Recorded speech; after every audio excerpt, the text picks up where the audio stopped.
What happens when even world-class communicators stumble in front of the media? Well, we know. We can see what happened to Kevin Roberts this week. He lost his job. Kevin Roberts is or was the chairman of Saatchi & Saatchi, one of the most famous, if not the most famous and largest advertising conglomerates, communications conglomerates in the world. This man is fabulously successful as a communicator, presumably has made vast, vast riches in this arena, and yet it all came undone earlier this week in an interview with Business Insider, the online publication. Here's what got Mr. Roberts canned from his job.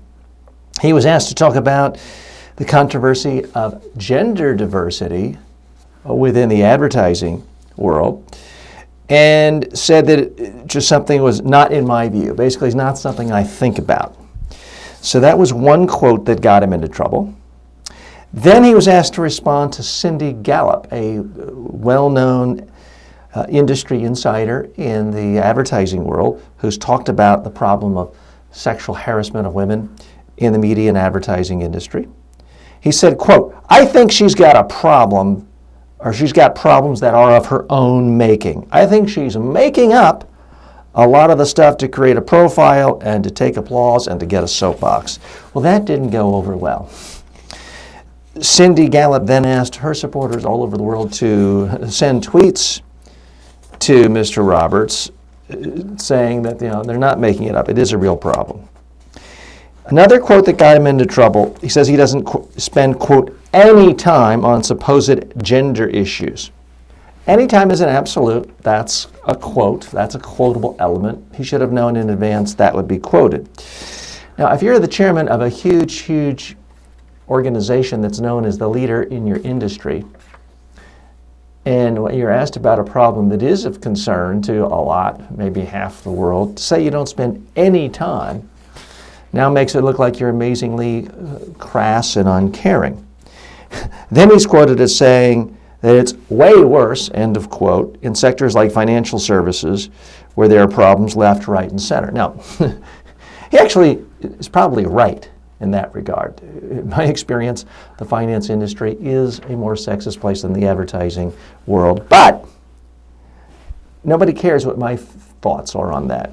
He's head of a major ad agency, and for him to say it makes it sound like, hey, I'm not going to worry about our problems because I can point fingers to somebody who's worse. It makes him seem incredibly crass and uncaring. Here's where he further gets himself into trouble. He's trying to make a point that young people in general, women in particular, don't necessarily put all their self-esteem in titles and in managing more people. They want to do good work. That in itself is not necessarily a sexist statement or anything most rational people would disagree with. But then he goes on to say, I don't think the lack of women in leadership roles is a problem. I'm just not worried about it because they're very happy. They're very successful and doing great work. I can't talk about sexual discrimination because we've never had that problem. Thank goodness. Well, it's a bit rich for someone who's head of an organization with thousands and thousands and thousands of employees all over the world to say that no woman has ever felt like there's been gender discrimination. That's a bit rich. So here's what happened. World-class communicator. This story hit, and it was a relatively short time later when he was put on leave, and then a short announcement after that saying he was resigning. Gone. Career over. What's the real lesson here, folks? Doesn't matter how respected you are, how high a profile you have, how successful, how many millions you've made, even if it's in the communications business. If you don't take every interview seriously, any interview could destroy your career.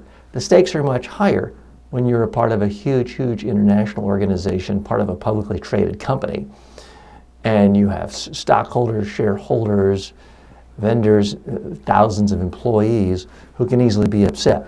Is the answer to not do interviews? No.